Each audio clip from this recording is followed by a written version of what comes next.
Clasificación A. Apto para todo público.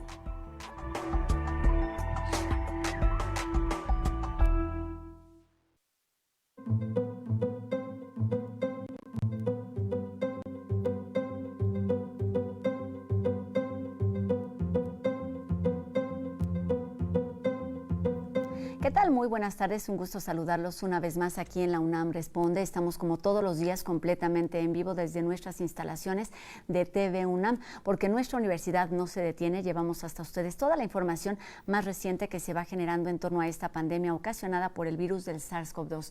Y bueno, mientras varios países intentan terminar con el confinamiento, buscando nuevas formas de movilidad social y económica, los científicos de nuestra universidad, del país y de todo el mundo siguen buscando y estudiando lo que sucede con el comportamiento de este virus, con el objetivo de que sus efectos sean lo menos negativos posibles. Y precisamente en este sentido, hoy en nuestra conversación con especialistas universitarios estaremos conversando sobre un sistema auxiliar para detectar la presencia de COVID-19 en el organismo, y para ello están con nosotros los doctores Boris Escalantes, quien es el coordinador general del Centro Virtual de Computación UNAM, así como el doctor Carlos Valencia, quien es el coordinador clínico de este proyecto, además del físico biomédico Steve Alejandro Avendaño García, quien es egresado de esta carrera de nuestra universidad. Así que si quieren hacer junto con nosotros este programa, si tienen dudas y comentarios, pues lo único que deben hacer es escribirnos a nuestras redes sociales y a los números de WhatsApp que ustedes ya conocen. Por supuesto, tenemos humor, cultura y algunos otros reportajes que seguramente serán de su interés, así que esperamos que les interese y esperamos también sus comentarios. Y bueno, como todos los días, iniciamos con un resumen de lo que ocurre en nuestro país. Y bueno, de acuerdo a cifras recientes de la Secretaría de Salud, el número de contagios en nuestro país ha seguido en aumento, tanto que ya superó a países como Alemania. Vamos con este panorama de lo que ocurre con el COVID-19 en México. Del total de casos confirmados acumulados hasta el momento, el 58%, es decir, 113,596 personas, felizmente se han recuperado de la enfermedad, lo cual es bueno porque entonces quiere decir que este es un grupo que, al menos basados en la información que tenemos hasta el momento, puede haber ya generado una inmunidad. Se recomienda a las autoridades estatales y estas a su vez que favorezcan esta práctica con las autoridades municipales para que se empiecen a abrir los espacios públicos, considerando un balance racional de disminuir el riesgo de contagios por la vía de recomendar que no haya congregaciones públicas. Un esquema de filtro, de tamizaje que le hemos llamado nosotros, con 70 unidades móviles instaladas afuera de los hospitales, para que quienes tuvieran algún síntoma llegaran a la unidad móvil y ahí pudieran ser atendidos y definir si era necesario hospitalizarse o si podían atenderse y mantenerse en sus domicilios dando un monitoreo. ¿Por qué la importancia? Porque con estos filtros evitamos que alguien que quizás no estuviera contagiado y nada más fuera una enfermedad respiratoria distinta, pudiera contagiarse al entrar al hospital. O si entrara alguien contagiado, pues contagiar a más gente dentro de los hospitales. Esta pandemia, que en un principio fue únicamente una crisis sanitaria, bueno, pues con el paso de las semanas y del tiempo ha levantado las antenitas de otros muchos sectores como el social y el económico. Y bueno, el día de ayer, por ejemplo, la Organización Mundial de la Salud reiteró su preocupación en torno a temas como relacionados con los migrantes y también a los mercados laborales. Vemos cuál es el resumen del COVID-19 en el mundo. Estados Unidos informa más de 38.600 nuevos casos de coronavirus en un solo día. La suma llega a 2.381.361. Texas, Florida y California informaron aumentos récord con 7.100, 5.550 y 5.510 nuevos casos respectivamente en las últimas 24 horas. Italia identificó un nuevo brote de coronavirus de casos asintomáticos. 44 trabajadores en una empresa de mensajería han dado positivo. En París, la Torre Eiffel reabre después del cierre obligado de 104 días por coronavirus. México registra 5.437 nuevos casos y 947 nuevas muertes en las últimas 24 horas, La suma nacional es de 196.847 infecciones y 24.324 decesos. Filipinas presencia un aumento constante de casos, con 778 reportados en un solo día. Su conteo nacional se eleva a 33.069 infecciones. Rusia confirmó 7.113 nuevos casos, elevando su cuenta a 613.994. Beijing incrementa la capacidad de pruebas a más de 300.000 muestras por día para mantenerse al tanto de los casos de coronavirus. Australia registra el mayor aumento diario de casos en poco más de 2 meses, con 33 nuevas infecciones. Europa continúa notificando a diario 700 muertes y cerca de 20.000 nuevos casos, informó el director regional de la Organización Mundial de la Salud para Europa, Hans Kluge. Y como todas las tardes, el doctor Carlos Rosales del Instituto de Investigaciones Biomédicas de nuestra universidad nos ayuda a resolver dudas sobre qué tan severa puede ser esta enfermedad por COVID-19 y también de cómo podemos obtener la inmunidad. Buenas tardes, doctor. Muchas gracias. Seguimos con las preguntas de nuestro público. Nos han preguntado, ¿cuál es la severidad de la enfermedad COVID-19? Todavía es muy pronto para conocer todo el espectro de síntomas de la enfermedad en diferentes personas. Los síntomas comunes son, para la mayoría de las personas, tos seca, fiebre elevada, dolor de cabeza, dificultad para respirar. Pero algunos pacientes sufren de problemas particulares. Se han reportado personas con problemas de coagulación, otros reportan pérdida de los sentidos del olfato y del gusto. Muchos desarrollan insuficiencia respiratoria grave, otros más tienen síntomas ligeros y algunos parece que cursan la enfermedad sin síntomas. Todavía no hay explicación clara para estas diferencias. Se piensa que las diferencias en el sistema inmunológico pueden ser las responsables de esto, pero aún es muy temprano para contestarlas. También nos ha preguntado, relacionado con esto, ¿pueden las personas desarrollar inmunidad contra el coronavirus? Bueno, hay muchos comentarios sobre la inmunidad, basados todos en la premisa de que la gente infectada y recuperada de la enfermedad ya no se volverá a enfermar. La realidad es que todavía no sabemos si las personas recuperadas de la enfermedad COVID-19 desarrollan inmunidad protectora. Y si lo han hecho, ¿cuánto tiempo durará esta? Otras enfermedades, por ejemplo, el sarampión, sabemos, genera una protección de por vida. Mientras que otras, como el tétanos, solo nos da una protección de pocos años. En el caso de COVID-19, los datos que tenemos hasta ahora indican que los pacientes infectados efectivamente desarrollan anticuerpos contra el virus.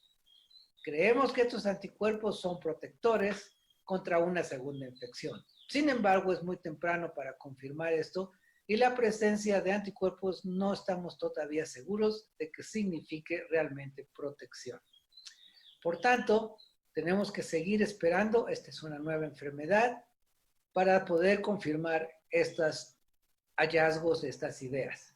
Mientras tanto, no se confíe, cuídese y siga todas las recomendaciones para no infectarse y enfermar. Muchas gracias. Regresamos con Rosa al estudio de TV UNAM.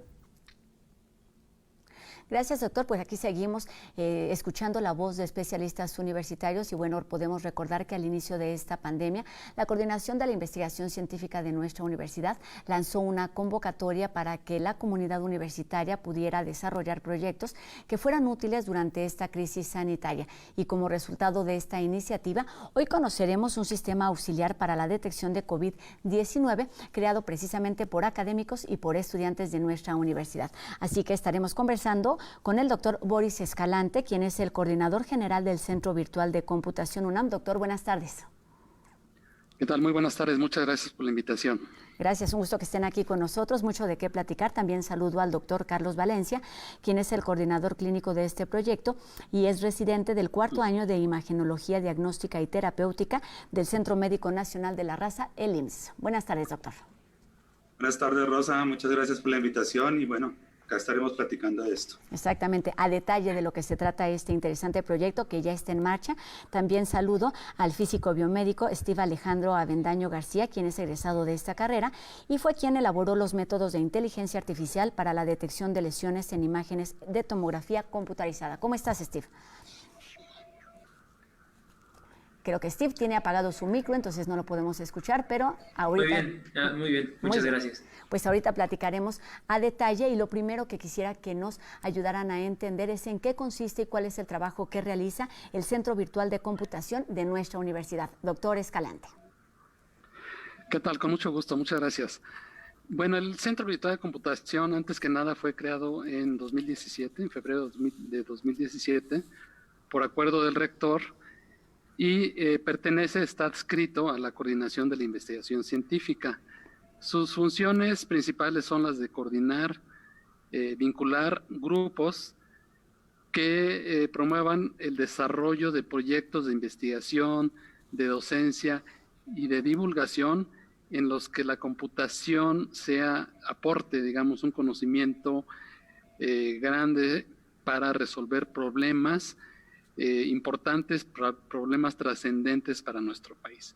Esa es la función básicamente del Centro Virtual de Computación. Bueno, y hoy está muy aplicado precisamente utilizándose para ayudar en beneficio de la salud y de la ciudadanía en general a raíz de esta pandemia que, bueno, se ha extendido más quizá de lo que se tenía planeado en un principio. Steve, ¿por qué nos platicas exactamente en qué consiste este desarrollo que está, bueno, ya puesto en marcha? Platicaremos más adelante en dónde está, pero platícanos en qué consiste esta herramienta para detectar COVID-19 en el organismo de los seres humanos.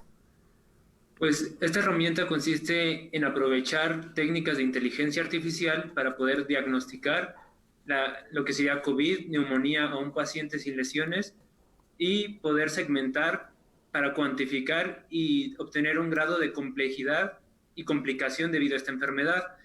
Entonces se basan alrededor de lo que es inteligencia artificial, que este campo ofrece herramientas y busca desarrollar aún más herramientas para poder llevar a cabo tareas similares a las que haría un ser humano.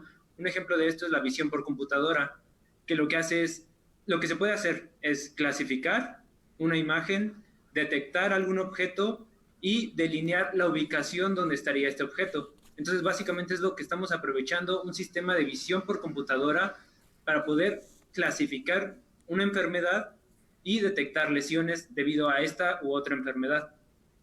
Es decir, a partir de una imagen y con este sistema que tiene tanto sistemas computarizados como inteligencia artificial, se da el diagnóstico en particular sobre COVID-19, pero ya nos decías también de otras enfermedades.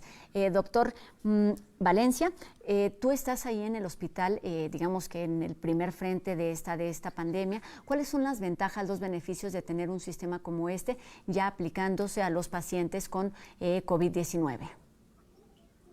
Sí, Rosa, mira, la principal ventaja es que la PCR tiene una sensibilidad que no es muy alta, está alrededor del 70%, si a mucho va a subir hasta el 85%, su especificidad sí es alta, pero su sensibilidad es mala, aparte demora entre 48 y 72 horas el resultado, mientras nuestro sistema nos da un resultado en alrededor de 15 segundos. Entonces, aprovechamos la sensibilidad que se tiene de la tomografía, que es bastante alta, y usamos el sistema de inteligencia artificial para tener un resultado rápido, oportuno y eficaz que permita tomar decisiones inmediatas en un paciente. ¿Estas decisiones cuáles son? Decidir si el paciente se hospitaliza o no, decidir si el paciente va a ir a unidad de cuidado intensivo. Son muchas las cosas y las ventajas que podemos tener al acceder a este tipo de tecnologías. Exactamente, hay que resaltar que es importantísimo, lo hemos escuchado aquí durante muchísimas semanas y también en las autoridades no solo de México sino del mundo, la intervención oportuna en caso de que sean pacientes con COVID-19, que en muchos casos puede confundirse con otras enfermedades. Entonces una de las grandes ventajas es su oportunidad. Doctor Escalante, ¿cómo inicia la elaboración de este proyecto? Es decir, la pandemia llega a México, digamos, alrededor del mes de marzo, ya se tenían antecedentes de lo que ocurría en otros países desde enero, como sabemos. ¿Cómo se comienza a trabajar en este proyecto que está siendo útil ya en este momento? Doctor Escalante. Sí, con mucho gusto. Efectivamente, a raíz de la convocatoria que nos hizo la Coordinación de la Investigación Científica, el Centro Virtual de Computación formó un grupo formado por académicos y por alumnos y exalumnos de distintas entidades, entre ellas Facultad de Ingeniería, el Instituto de Investigaciones en Matemáticas Aplicadas y en Sistemas. También tenemos algunos participantes asesores del Instituto de Astronomía, del Instituto de Física, y por supuesto, muy importante mencionarlo e insistir que la participación de los alumnos fue esencial en este proyecto, alumnos de los posgrados en Ingeniería, del posgrado en Ciencia e Ingeniería de la Computación, Steve, que viene de la carrera de Física Biomédica, y nos dedicamos un mes a marchas forzadas para desarrollar este sistema, porque queríamos tenerlo listo para cuando pues se decía en ese momento que iba a estar el pico de la pandemia a principios de mayo, y efectivamente a principios de mayo tuvimos lista la primera versión. Esta primera versión ha tenido una aceptación muy, muy buena, dado los problemas que hay el número limitado de pruebas de PCR, porque como decía el doctor Carlos Valencia, da en 15 segundos un resultado, que si no es un diagnóstico, a nosotros nos gusta insistir que la computadora no diagnostica, sino que ayuda al diagnóstico. Lo único que puede diagnosticar es un médico. Entonces, esta herramienta le da elementos al médico para que pueda tomar una mejor decisión y darle un tratamiento u otro. Entonces, es así que en un mes pudimos lanzar esta primera versión, que ha tenido muy buena aceptación. Está siendo utilizado ahorita, me parece que en 25 estados de la República, por alrededor de 150 médicos, y cada vez tiene más usuarios. Y la idea es que siga expandiéndose su uso y que podamos además aumentar la capacidad del tipo de imágenes que analiza el sistema. En este momento el sistema analiza imágenes de tomografía computarizada del tórax. Okay. Muchos médicos nos han pedido aumentar esta capacidad para que también se pueda analizar imágenes de radiografías de rayos X, que es un tema de imagenología médica que está más distribuido en el país. Es más común tener una radiografía. Podría tener un impacto muy grande en el país. En eso estamos trabajando ahorita, en esa versión para radiografías. Muy bien, pues este trabajo a marchas forzadas evidentemente ha dado resultados, porque a diferencia o comparándolo con otros muchos proyectos, pues el tiempo para que se valide y se pueda poner en marcha pueden ser muy largos, y en este caso pues ya se está aplicando, por ejemplo, en este hospital de La Raza. Doctor Valencia, ¿cómo es que se logró que fuera tan rápido después de todo este trabajo de marchas forzadas en una participación de distintas disciplinas? ¿Cómo es que este proceso de validación se da más rápido? ¿Qué se necesita y cómo es que ya está funcionando? Pues mira, lo primero es que para que esto fuera rápido fue que esto se inició en conjunto con nuestro hospital. Esto es una idea que surgió, y surgió de parte también de nosotros, de poder tener un sistema de ese tipo en nuestro país y en Latinoamérica. De esta forma se ha podido obtener imágenes que puedan ayudar a alimentar al sistema para el entrenamiento. Hemos podido tener la colaboración del hospital para poder tener este tipo de imágenes y poder tener sobre todo imágenes que tengan una confirmación con la PCR, y también imágenes que sean normales para poder validar el sistema. Se tiene que tener una validación muy, muy, muy precisa del sistema para que se pueda usar. En estos casos, como decía el doctor Boris, siempre tiene que tener la compañía de un médico que valide este diagnóstico que da el sistema. El sistema solo nos da una probabilidad que tiene que ser verificada por un radiólogo. Pero gracias a todo este esfuerzo también conjunto, también de parte de nuestro hospital han participado muchos doctores que han estado también detrás del proyecto y le han dado, un toque de calidad y de validez a este tipo de sistemas. Esos sistemas de inteligencia artificial funcionan muy bien cuando son hechos en conjunto entre ingenieros y médicos, en este caso radiólogos, para que tengan la confiabilidad necesaria y que se puedan usar en distintos hospitales. Como vemos, ya se está usando en 24 estados del país, se usa en Ciudad de México en muchísimos hospitales, entre ellos algunos privados como el ABC, pero en Veracruz se están usando de una forma muy importante, y eso se está sumado un poco a lo que está aumentando la pandemia en esa región. Entonces, yo creo que ha sido muy oportuno este trabajo que se ha hecho en conjunto y que hemos hecho todos para que podamos tener un sistema de este tipo y que podamos desarrollar aún mejores herramientas. Pensando en eso que nos están diciendo, que fue aprobado, digamos, rápidamente, se puso en marcha también en tiempo récord y que se esté utilizando en tantos estados, tiene que ver con el tipo de insumos o no insumos que se requieren, a diferencia de otras pruebas. ¿Por qué no nos platican qué se requiere para poner en marcha esta herramienta y que esté funcionando en los hospitales? Es decir, qué tipo de equipo, qué tipo de capacitación se le da a los médicos que la están utilizando ya en todos estos estados de la República. Sí, pues lo primero es, esencialmente, como nuestra herramienta es de imágenes y tiene que ver con tomografía, pues necesariamente tiene que haber un tomógrafo. Ese tomógrafo tiene que tener pues una capacidad para poder hacerse estas imágenes de tomografía de tórax. Lo otro que se necesita es dar unas instrucciones precisas del protocolo para hacer esa tomografía de tórax para que sea adecuada tanto para el paciente como para la lectura. Lo otro que se debe tener básicamente es la logística que tiene que tener un hospital para tener nuestro sistema es muy sencilla. Solo tiene que tener el tomógrafo, tiene que tener internet, evidentemente, porque es un sitio web gratuito al que se puede acceder en tiempo real. Las imágenes las deben subir, como pues ya lo pusimos en los tutoriales que hemos puesto en nuestra página, pero básicamente lo único es que se tiene que garantizar la identidad, o sea, anonimizar a los pacientes, no podemos tener datos del paciente y podemos subir las imágenes en distintos formatos. Esa es otra gran ventaja que tiene nuestro sistema sobre muchos del mundo. Los subimos en DICOM, JPG, los podemos subir en PNG, en TIFF. Entonces tenemos una gran cantidad de variedad que le puede dar al radiólogo la oportunidad de subirlo en distintos formatos. Una vez lo sube, ya le va a arrojar una probabilidad y le va a medir las lesiones que tiene, le puede medir el porcentaje de pulmón libre, que es algo muy importante que está relacionado con la severidad. Entonces es una herramienta que, aunque es compleja de hacer, es sencilla de usar. Y eso es bastante importante para que el radiólogo y los médicos en general la puedan usar.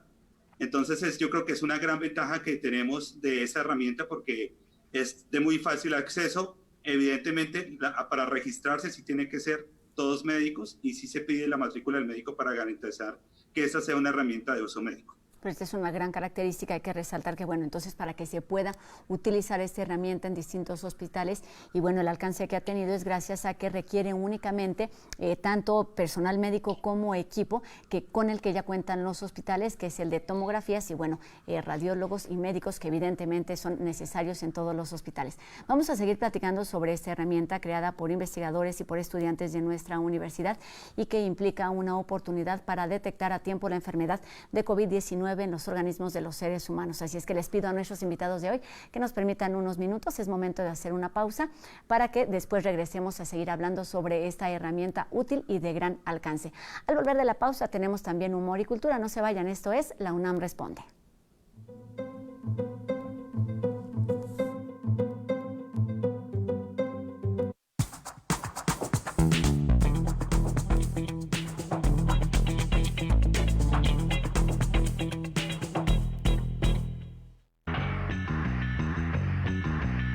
Conoce la vida urbana de la capital de Bangladesh. কথা বলতে থাকি ওনার সাথে একটু কোম্পানি দেয় আর কি, হ্যাঁ। আর সবচেয়ে বড় কথা, আমার একটা স্বপ্ন ছিল বাংলাদেশে একটা ছবি করব, ফুল লেন্থ ফিচার ফিল্ম, ওটা করছি বাংলাদেশে এসে, এই আর কি। En City Folk, descubre Dhaka. Jueves, 18 horas.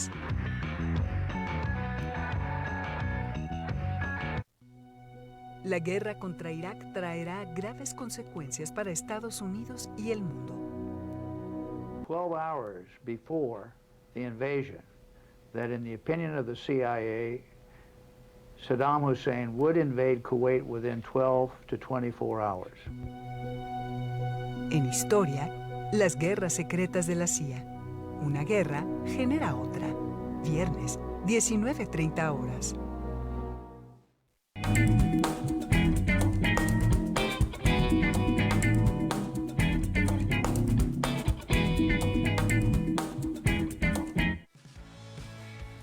Fue de la calle a la misma luna, a la tercera llamada. Tercera. Yo creo que el principal entendimiento del creador y del artista en general es entender quiénes somos los seres humanos en esencia, para poder hacer lo que sea, así pintes, cantes, toques. En Ser Mujer en el cine mexicano, la actriz Maya Zapata. Sábado, 18:30 horas.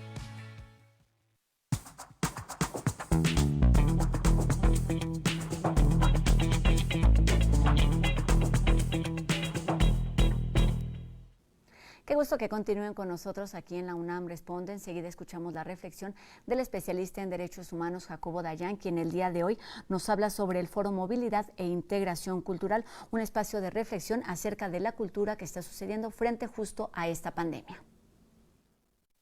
Buenas tardes. La Cátedra Inés Zamora en Gestión Cultural, la Cátedra Nelson Mandela de Derechos Humanos en las Artes y la Coordinación de Igualdad de Género de la UNAM iniciaron un foro llamado Movilidad e Integración Cultural, que va del 24 al 27 de junio y puede ser seguido en redes sociales de la Coordinación de Difusión Cultural UNAM. El objetivo es abrir un espacio de reflexión crítica sobre la migración y la movilidad, teniendo en cuenta el rol que juega la cultura y el cuestionamiento de nuestra identidad. Históricamente, México ha sido visto como un país de tránsito o de origen de migrantes, pero no como destino de ellos. Ya sean migrantes, refugiados, desplazados internos, o incluso los repatriados de Estados Unidos, viven en nuestro país en un número importante. Sin embargo, no se ha hecho política pública que considere que cuando las personas migran necesitan encontrar vías para integrarse a la sociedad a la que llegan. Difícilmente se logra que esta migración, esta movilidad tenga éxito si no hay una política pública explícita para ello. Por un lado, se requiere que las autoridades implementen políticas públicas para ampliar la cobertura, simplificar trámites y remover barreras de acceso a derechos de estas personas. Pero la integración no puede ser exitosa si no se prepara y acompaña a las comunidades de acogida en lo concreto y en lo social en su conjunto. En esta tarea, la cultura juega un rol central. Lo que hemos concebido como el centro de nuestra identidad debe ser cuestionado y reflexionado, para poder hacer lugar a una pertenencia menos excluyente de las diversidades. Buenas tardes. La realidad es el nombre de un concurso del que nos platica enseguida Anel, junto con algunas otras recomendaciones. Te escuchamos, Anel. Hola, yo soy Anel Pérez y esto es Cultura UNAM en Casa. Leer la nueva realidad. Así se llama el concurso en el que estamos convocando la Dirección de Literatura y Fomento a la Lectura junto con la DGACO, la Dirección General de Atención a la Comunidad. Invitamos así a todos los alumnos de la UNAM a que compartan su reflexión sobre las nuevas formas de leer y entender el mundo, y a compartir cómo es que la lectura ha influido en la percepción de la vida cotidiana en el marco de la contingencia sanitaria. Esta convocatoria va a estar abierta hasta el 2 de octubre del 2020. Consulte las bases y sobre todo difunda, participe y conozca este concurso que nos invita a pensar y a reflexionar sobre la nueva realidad.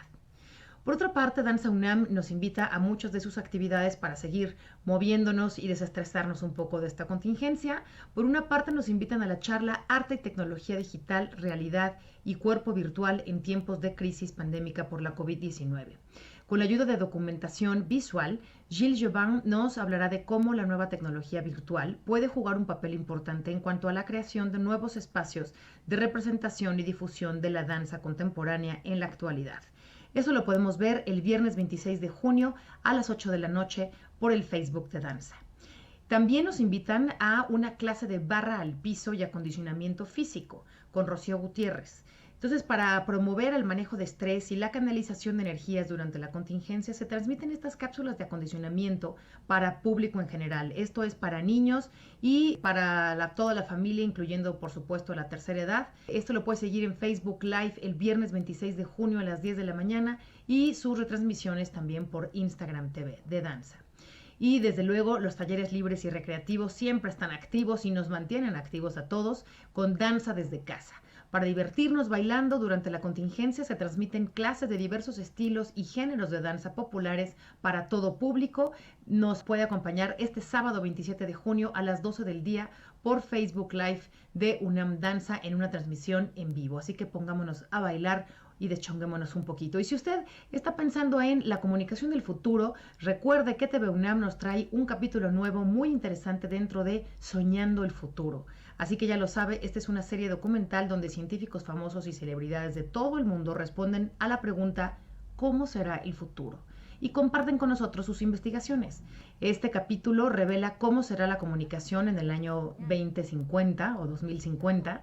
Investigadores y científicos de todo el mundo trabajan para tener internet en todas partes, por ejemplo, con globos autosuficientes equipados con Wi-Fi para cubrir desiertos digitales. Esto y más en Soñando el Futuro, usted lo puede ver en TV UNAM en el 20.1 de la televisión abierta, hoy a las 7:30 de la noche, y yo lo veo mañana con más información porque tenemos muchísimas convocatorias y concursos abiertos. Viene el verano y hay mucho que decir en Cultura UNAM en casa. Recuerde, la UNAM responde, yo lo veo mañana.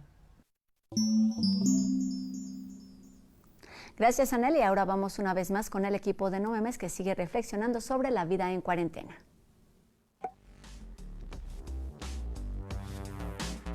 Ya sabían que No Memes y la UNAM Responde unen fuerzas para darles lo mejor del cibermundo con un toque de humor. Aquí va un ejemplo.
Seguimos conversando con los especialistas universitarios, además cápsulas de deportes y de humanidades. Todo esto después de la pausa. No se vayan, esto es La UNAM Responde.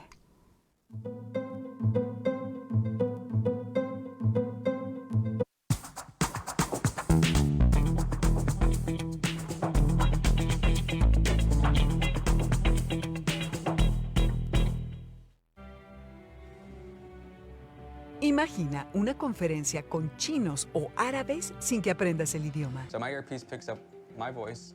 It sends it through multiple layers of computer science technology, speech recognition, machine translation, speech synthesis. Out the other end, what happens is what I've just said is sent to you to hear in your language. Soñando el futuro, descubre la comunicación del futuro. Jueves, 19:30 horas.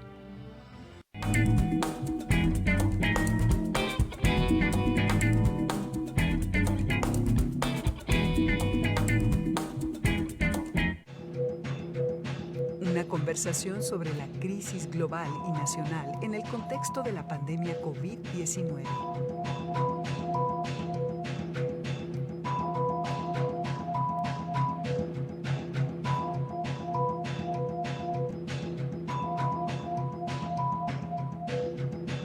Programa especial Crisis 2020 con Rolando Cordera. Este viernes a las 21 horas. Disfruta este buffet de músicos contemporáneos rusos. De Glinka, obertura de Ruslan y Ludmila. De Prokofiev, concierto para violín. Y de Mussorgsky, cuadros de una exposición. Máximo Cuarta, director artístico, y Carlos Gándara en el violín. Concierto Sinfónico de la Orquesta Filarmónica de la UNAM. Domingo, 12 horas.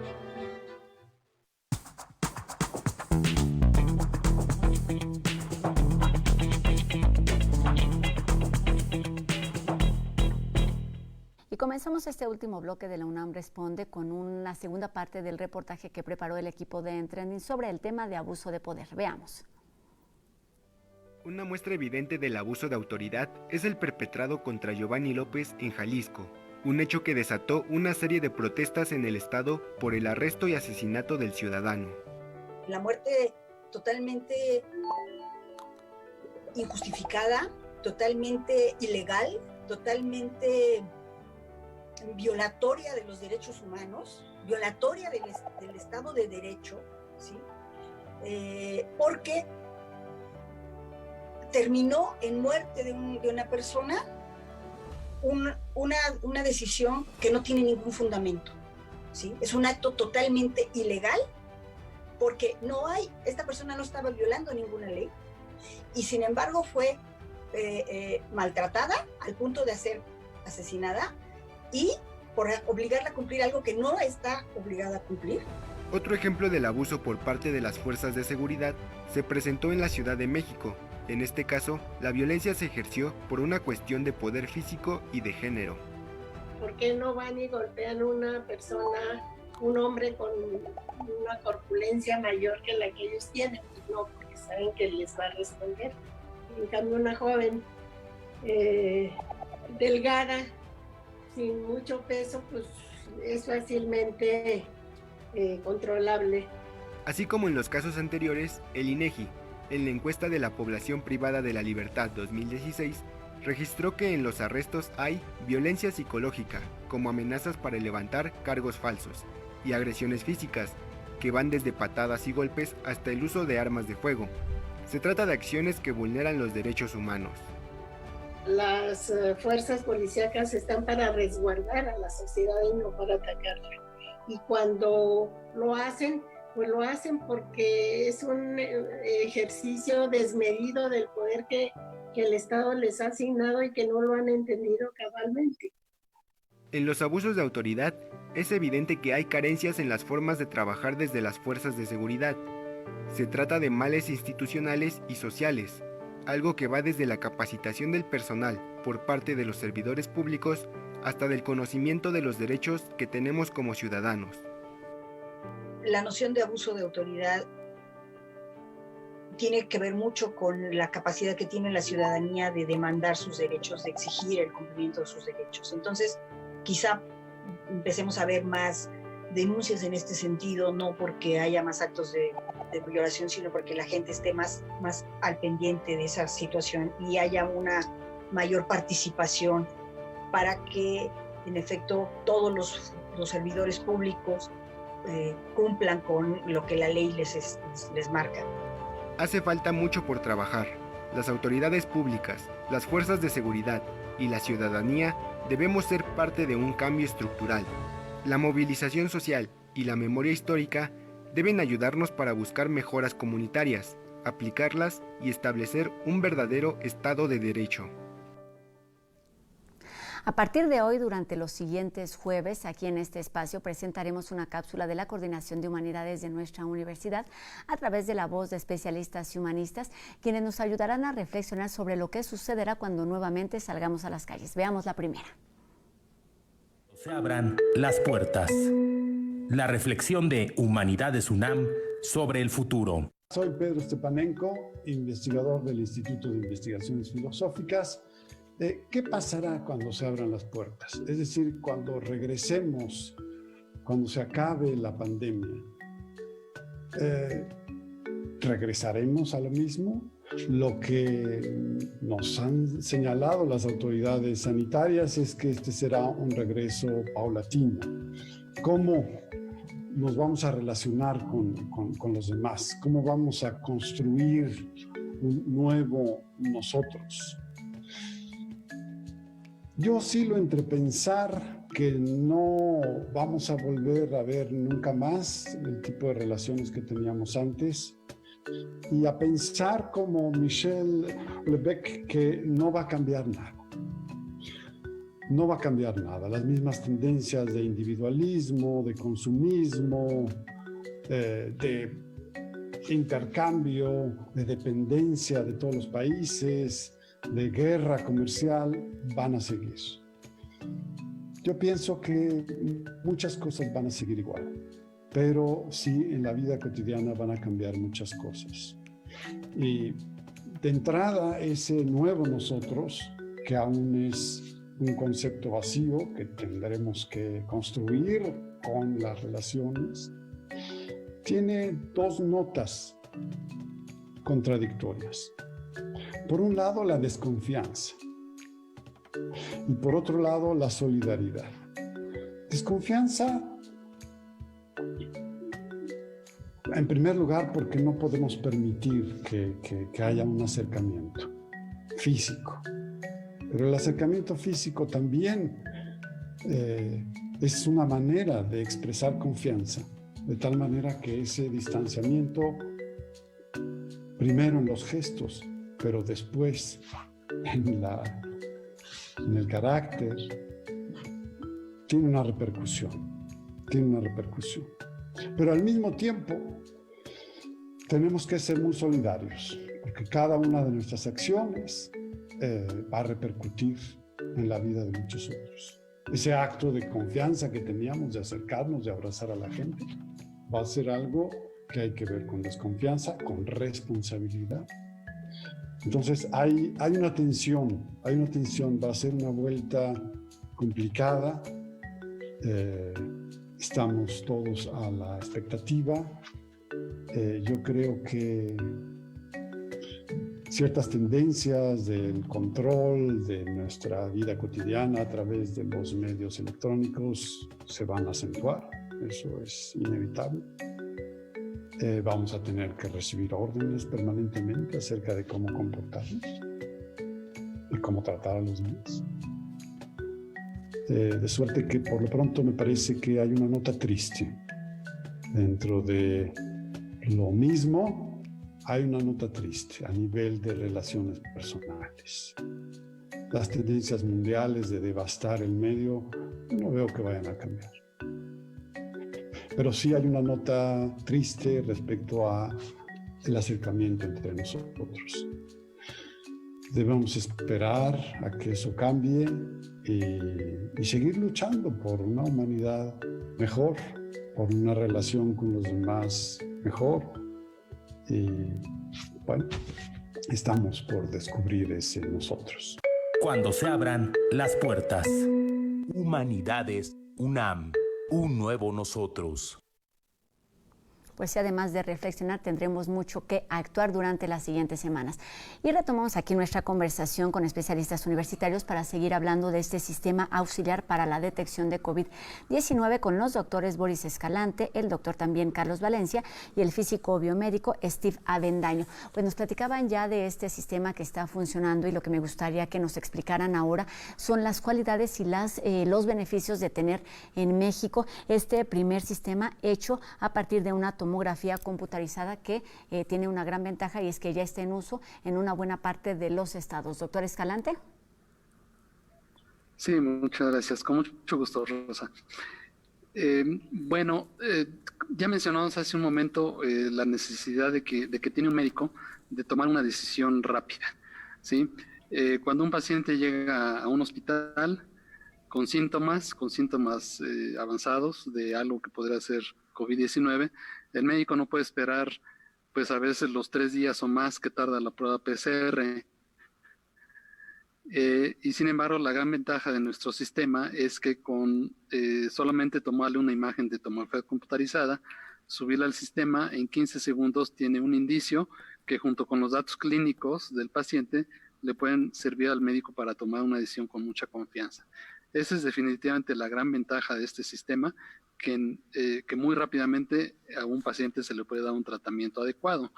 Y por supuesto que cuando podamos hacer nuestro sistema que trabaje también con rayos X, pues la dispersión de este sistema por todo el país y en clínicas pequeñas que cuentan nada más con un sistema de rayos X, pues podría beneficiar a un gran número de pacientes.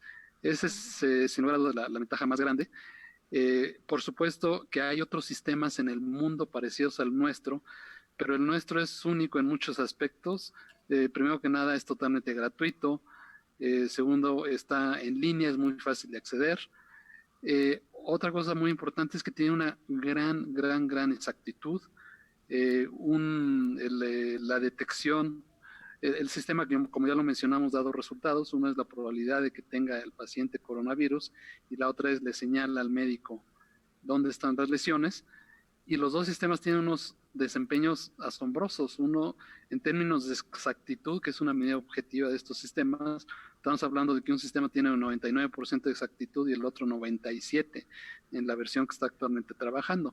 Entonces, es un sistema a nivel internacional muy competitivo, diría que mucho mejor de los que están en otros países, y por supuesto que nuestro país es el único sistema de este tipo. Muy bien. Doctor Valencia, ya que se está aplicando y está justamente en el hospital donde usted labora, ¿cuál ha sido la experiencia? ¿Cuáles han sido los resultados tanto de los pacientes como del personal médico estando en contacto con esta herramienta digital? Sí, pues es algo, pues es una gran ventaja que tenemos en este momento, porque lo podemos usar justamente para tratar a los pacientes en este momento cumbre de la pandemia, en el momento en que se han aumentado muchísimo los casos.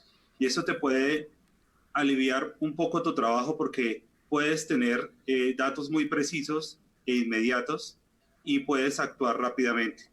Esto ha sido muy bienvenido en nuestro hospital, en el Hospital La Raza. Ha sido bienvenido este tipo de herramientas tecnológicas, y ser un hospital pionero en esto es algo que nos lleva a que podemos conseguir muchas cosas más adelante.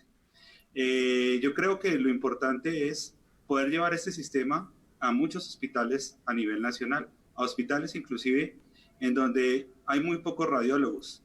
Eso va a ser una utilidad muy grande y va a ser algo que podamos lograr alcanzar, sobre todo con el segundo sistema, con el sistema de radiografía. Pero aún con este sistema que tenemos, hay veces que uno como radiólogo tiene dudas acerca de si esto puede ser COVID o no, y esta herramienta le puede ayudar a decidir, obviamente teniendo en cuenta la clínica del paciente, la epidemiología y todos los datos que tenemos como médicos. Podemos llegar a un diagnóstico acertado de COVID y no esperar el resultado de la PCR, que pues ya hemos reiterado, se demora mucho tiempo. En tener los resultados. Considerando todas estas cualidades de la prueba, me gustaría que nos explicaras también, doctor Valencia, si es necesario tener alguna etapa de enfermedad, si hay algunas condicionantes para que no se pueda realizar esta prueba, o cómo es que se decide a qué pacientes se aplica esta posibilidad de prueba de COVID-19. Pues mira, Rosa, la gran ventaja es que esto funciona en base a la tomografía, ¿no? Y la tomografía se le hace a todo paciente que tiene dificultad respiratoria. Todo paciente que llega a urgencias y tiene dificultad respiratoria, se le debe hacer una tomografía. Entonces, al hacérsele la tomografía, ya podemos usar nuestro sistema.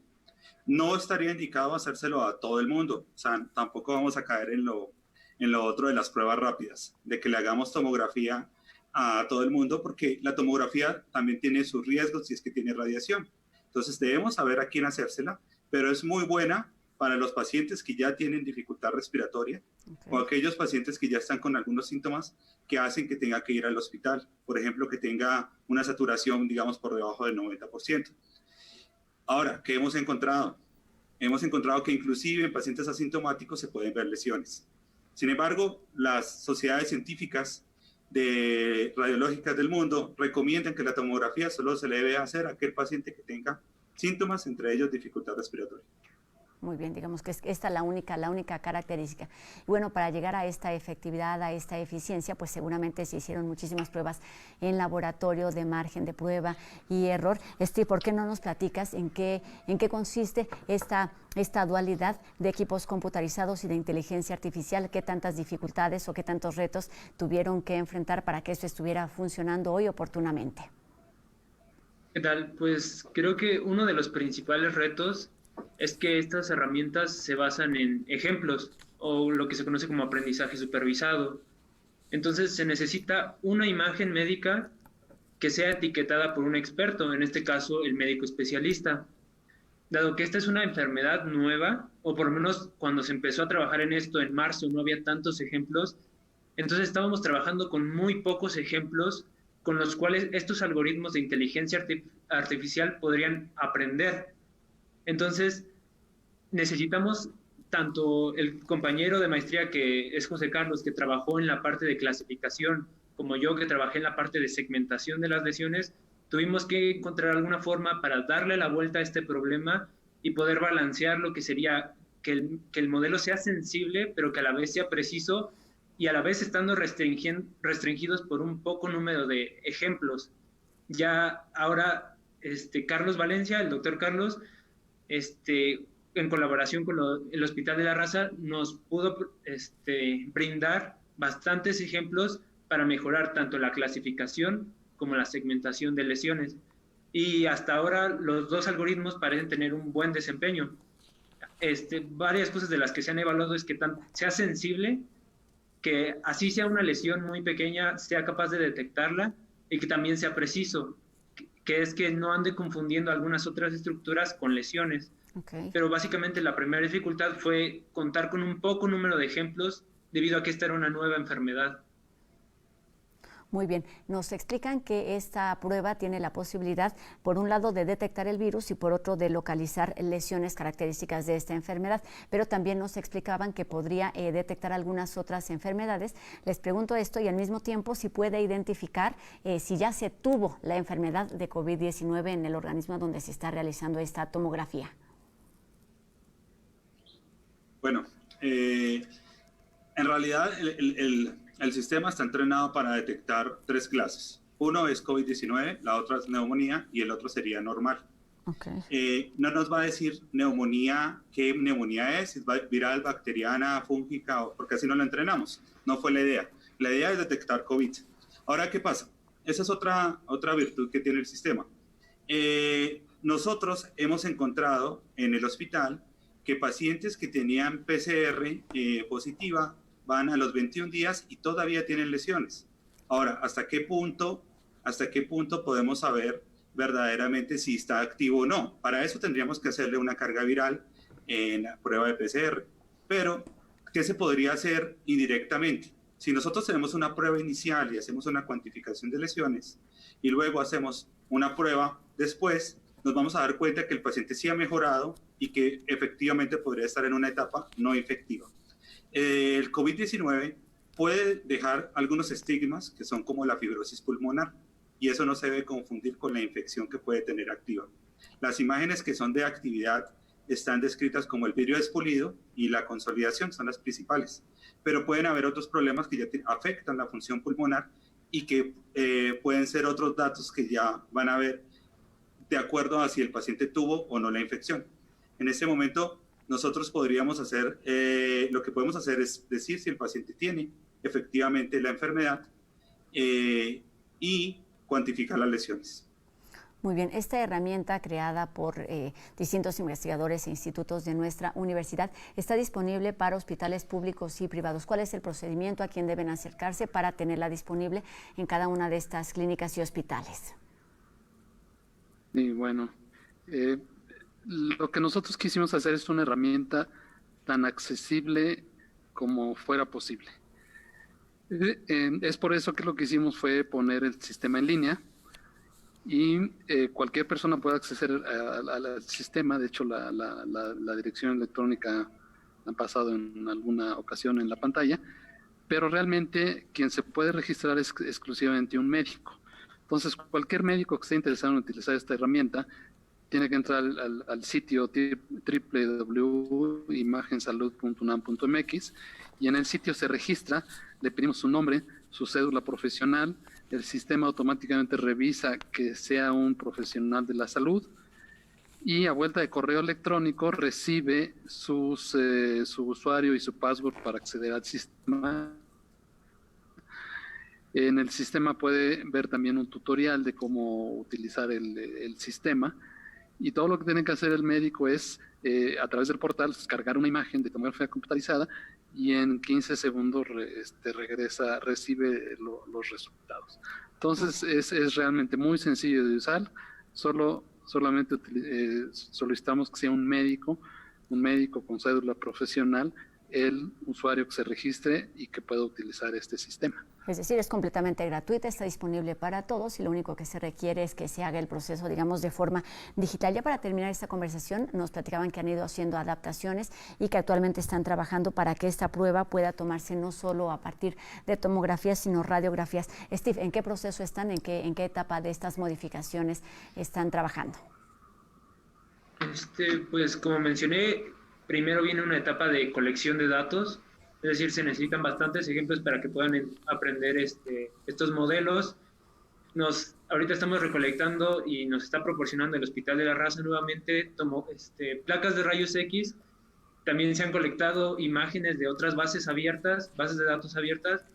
Y lo que se busca es ahora poder generar el modelo que pueda clasificar entre pulmonía y un paciente sano o un paciente con COVID. De hecho, vi que pusieron por ahí una presentación. Sí. Entonces, no sé si pueden poner una diapositiva en particular. ¿Cuál es la que necesitas? La 14. Muy bien. La estaremos viendo. Platícanos mientras de qué se trata.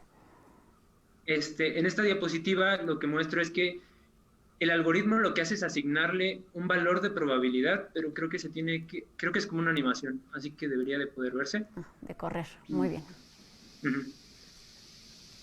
Entonces... No, es la única imagen que tenemos, Steve, pero puedes platicarnos porque no la tenemos en movimiento. Ok, bueno, lo que se debería de ver es que lo que hace el algoritmo es asignar valores de probabilidad. Entonces, a medida que les vas mostrando más ejemplos, la probabilidad de que acierte es mayor. Entonces, ahí visualmente es lo que se representa, que a medida que tienes más ejemplos, el algoritmo va a ir mejorando su desempeño. Hasta ahorita ya se tienen los algoritmos, pero una parte importante son los datos.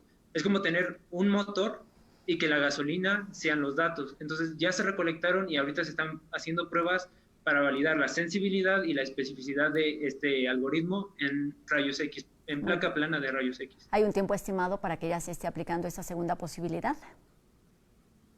Pues esperemos que en 1 o 2 semanas. O sea, rápidamente. Y ya nada más para terminar, doctor Carlos Valencia, ¿se requiere algún tipo de capacitación por parte de los médicos quienes ya están trabajando? ¿Cuál ha sido la respuesta en este tema que nos decían? Bueno, se tiene ahí la prueba, se hace una estimación, pero a fin de cuentas quien realiza la interpretación son los médicos radiólogos que reciben estos resultados. Sí, pues la capacitación para usar el sistema es algo muy, muy sencillo. Como hemos dicho, tenemos videotutoriales pues, que explican cómo se maneja el sistema. Lo importante es la interrelación que pueda tener el radiólogo con este tipo de sistemas y la validación externa que se hace. Entonces, es un poco dar la confiabilidad de este sistema, que este sistema es validado externamente por radiólogos, independientemente de las imágenes que fueron usadas en el entrenamiento. En la validación externa se hace una prueba totalmente diferente con imágenes que el sistema jamás ha usado. Y se compara con radiólogos que tienen años de experiencia en tomografía. ¿Eso para qué? Para ver verdaderamente qué tan confiable es el sistema. Y es lo que es la confianza que podemos tener con este sistema de nosotros, porque en realidad sí tiene una muy buena precisión, una muy buena sensibilidad, una muy buena especificidad, si lo usamos adecuadamente. Si lo usamos adecuadamente, si seguimos los pasos que están en los videotutoriales. Si usamos imágenes que tienen datos, imágenes, nombres, el sistema no lo va a leer bien y no va a ser adecuadamente usado. Se trata una vez más de trabajo en equipo, de una colaboración importante y de una capacitación que lo que implica es dar una atención oportuna que resulta importantísimo en prácticamente todas las enfermedades y como sabemos sucede también en esta nueva enfermedad de COVID-19 de la que se sabe cada vez más. Entonces este sistema auxiliar para detección de COVID-19 pues ha resultado oportuno por su inmediatez, por su exactitud y bueno también porque permite ofrecer una atención oportuna a los pacientes. Así es que mucho éxito en esta segunda etapa. Seguramente estaremos platicando también de los resultados. Muchísimas gracias por estar aquí con nosotros en la UNAM Responde, al doctor Boris Escalante, el doctor Carlos Valencia y el físico biomédico Steve Avendaño. Muchas gracias y muy buenas tardes. Muchas gracias, Rosa. Gracias, buenas tardes. Gracias. Y mucho éxito con esta herramienta que ya se está utilizando en 24 estados de la República. Y seguimos con más aquí en la UNAM Responde. Vamos con Deportes UNAM. La Dirección General del Deporte Universitario de la UNAM ha desarrollado el programa Gimnasia Estática. La intención de los ejercicios es crear rutinas para la comunidad universitaria. El siguiente ejercicio es para estirar músculos y tendones en la zona del hombro. Vamos a llevar nuestro brazo derecho a la altura del pecho, con el brazo izquierdo a la altura del codo vamos a presionar hacia nosotros y vamos a mantener esta postura durante 10 segundos. Posteriormente vamos a cambiar el brazo para estirar el hombro del otro lado. Del mismo modo vamos a mantener durante 10 segundos.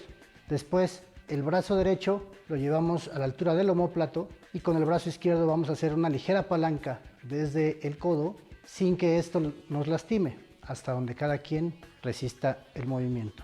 También vamos a mantener esta postura durante 10 segundos para garantizar que se haya estirado y calentado la zona del hombro. Durante la contingencia no te detengas. Te invitamos a conocer todos los videos de gimnasia estática en nuestra página www.deporte.unam.mx. Ahí están los consejos para cuidar nuestro cuerpo. Es importante también cuidar nuestras emociones y, por supuesto, también nuestra salud. Con esto terminamos una emisión más de la UNAM Responde. Recuerden nuestra retransmisión hoy 6:30 de la tarde y mañana viernes completamente en vivo por TV UNAM a las 2:30 de la tarde. Adiós.